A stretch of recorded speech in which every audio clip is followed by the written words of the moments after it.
Hi there! This was a heavy week, right? In terms of content, but also in terms of really starting the teamwork. Indeed, Module 3 is known to be challenging, with the 3 topics of stakeholder management, opportunity framing and risk management. Based on the teaser question in Module 3, you typically do not have experience with opportunity framing, although some of you have heard about it. But most important, you would like to learn more. Well, in fact, in your teams you are now in the midst of it, right? Opportunity framing is really about the early project stages, defining the initial boundaries of the project in close collaboration with relevant stakeholders. And then risk management. Well, we faced an issue with the technical platform that probably should have been in our risk register, about communicating in the Teams channels, which wasn't. Updates on resolving this issue will be shared on the platform.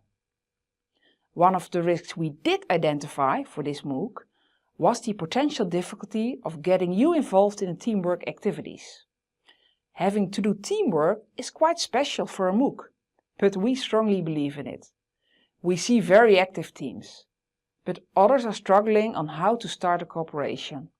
Well, just make a start by organizing your teams and proposing ways of working. It is all about communication. For those who currently form a team as an individual, please join forces with others. It's definitely not too late and it could enhance your learning experience. Let's also discuss some of this week's content, just to reinforce some concepts. When defining risks, please remember that the correct formulation of a risk is built up from a cause, the event itself and a consequence. Make sure that the cause is a fact and start the risk formulation with this fact. Next, the event is something that can or cannot happen. And then lastly, the consequence is the effect of the risk on the delivery of your project. And don't forget the upside, the opportunities.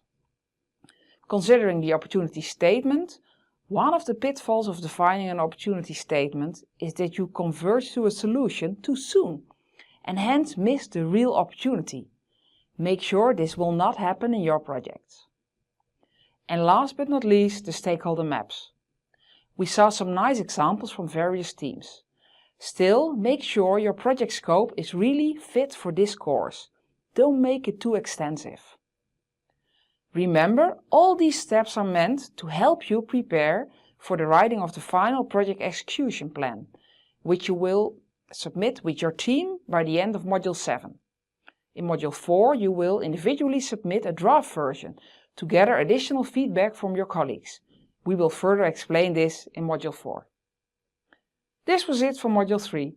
Try to catch up and join a team if not done already. Time flies, right? Later today we'll release Module 4. Enjoy and lots of success!